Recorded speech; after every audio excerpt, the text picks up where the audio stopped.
இது கல்வாழை செடி. இதை வந்து மணி வாழைன்னு சொல்லுவாங்க. இந்த கல்வாழை செடி வந்து பல கலரில் பூக்கும், பல டிசைனில் பூக்கும். சிவப்பு, ஆரஞ்சு, அந்த ஆரஞ்சில் புள்ளி வச்சது அப்படியெல்லாம் பூக்கும். இது வந்து பார்க்க அந்த பூக்கள் வந்து அழகாக இருக்கும்.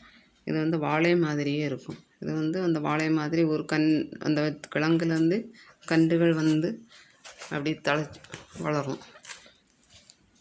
இது தண்ணி தேங்குகிற இடங்களில் வாய்க்கால் ஓரமாக இதை வளர்க்காங்க.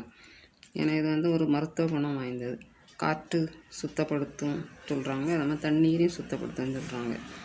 இது வந்து காற்றில் உள்ள அசுத்தத்தை நீக்கி, அது மாதிரி தண்ணீர் வந்து இந்த கழிவு நீர்களில் உள்ள அழுக்கெல்லாம் போக்கி நல்ல நீராக பூமிக்குள்ளே இறங்கும்ன்றாங்க. அதனால் வந்து பூமி வந்து நல்லா வளப்படுது.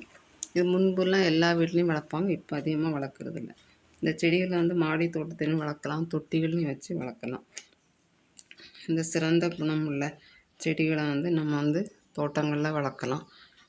கூடுதலும் இந்த சாக்கடை ஓரங்களில் நம்ம தண்ணி தேங்குகிற இடம்லாம் வளர்க்கலாம். இந்த வீடியோ லைக் பண்ணுங்கள், ஷேர் பண்ணுங்கள், சப்ஸ்கிரைப் பண்ணுங்கள். தேங்க்ஸ் ஃபார் வாட்சிங்.